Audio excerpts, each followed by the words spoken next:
رسوله الكريم أما بعد تمام ہی اردو مراٹھی اخبارات کے نمائندگان کے سامنے جمعیت علماء کی نئی ممبر سازی کے لیے آج اس وقت آپ حضرات کو مدعو کیا گیا۔ جمعیت علماء کے قیام کا کیا پس منظر رہا اور جمعیت علماء کے قیام کے ساتھ ساتھ ملک کی آزادی سے پہلے جمعیت علماء نے ملک کی آزادی کے لیے کیا کیا قربانیاں کی ہیں اور ملک آزاد ہو جانے کے بعد اس ملک میں مسلمان باعزت باوقار طریقے سے زندگی گزار سکیں، ان کی مساجد، ان کے معابد، ان کے مقابر، ان کے اوقاف یہ سب محفوظ رہیں۔ جمعیت علماء کے جو بنیادی اصول ہیں اس میں یہ تمام چیزیں شامل ہیں جس کو آپ نے سنا۔ حالات کے پیش نظر نئی نئی تحریکیں اٹھتی ہیں، تنظیمیں وجود میں آتی ہیں۔ آج جمعیت علماء کے قیام پر 102 سال کا عرصہ گزر چکا ہے اور 102 سال مکمل ہونے کے ساتھ ملک کی تاریخ میں آپ دیکھو گے کہ کوئی بھی ایسی تنظیم جو اتنے لمبے قیام سے اپنے وجود کے ساتھ کارکردگی کے ساتھ باقی ہو، یہ دن دو دن کی بات نہیں ہے، یہ پوری ایک صدی کا قصہ ہے اور اس پوری صدی کے اندر لاکھوں تنظیمیں وجود میں آئی، تحریکیں کھڑی ہوئی، افراد نے تحریکوں کے لیے اور جماعتوں کے لیے، تنظیموں کے لیے کوششیں کی، لیکن اپنے وجود کے بعد کچھ دنوں میں وہ ختم ہو گئی۔ اللہ پاک کا ضابطہ ہے کہ وَأَمَّا مَا يَنْفَعُ النَّاسَ فَيَمْكُثُ فِي الْأَرْضِ، مخلوق خدا کی نفع رسانی کے لیے جو تنظیم، جو کاز، جو تحریک وجود میں آئے گی اللہ پاک اسے باقی رکھیں گے۔ یہ اللہ پاک کا کرم ہے کہ جمعیت علماء آج 102 سال مکمل ہونے کے باوجود پوری آب و تاب کے ساتھ ملت اسلامیہ کی نمائندگی کر رہی ہے۔ اگر دیکھا جائے تو ہندوستان میں چند پلیٹ فارم ہے جہاں سے مسلمانوں کے لیے کام ہوتا ہے۔ ایک دارالعلوم دیوبند ہے، دوسرے جمعیت علماء ہند ہے اور تیسرا مسلم پرسنل لا بورڈ ہے۔ جمعیت علماء کے ذمہ داران نے دارالعلوم دیوبند کا قیام عمل میں لایا تھا اور دارالعلوم کی مجلس شورا کی کوششوں سے مسلم پرسنل لا بورڈ کا وجود عمل میں آیا۔ آج مسلمانوں کی نمائندگی کرنے کے لیے یہی تینوں تنظیمیں برسر پیکار ہیں۔ ایسے حالات کے اندر جمعیت علماء کے کاز کو مضبوط کرنا، جمعیت علماء کے کام کو آگے بڑھانا ملت اسلامیہ کے ہر فرد کی ذمہ داری۔ ماضی میں بھی ممبر سازی ہوتی رہی، لیکن حالات کے پیش نظر اس طرح باقاعدہ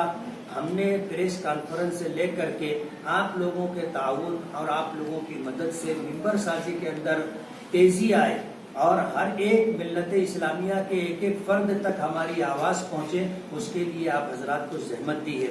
آپ حضرات سے گزارش یہ ہے کہ جمعیت علماء کے قیام اور جمعیت علماء کے قیام کے بعد ملک کی آزادی سے پہلے جمعیت علماء کی قربانیاں اور ملک کی آزادی کے بعد جمعیت علماء کے جو کارہائے نمایاں رہے ہیں ان کے لیے آپ ہمارا تعاون کریں اور جمعیت علماء کے جو بنیادی مقاصد ہیں لوگوں تک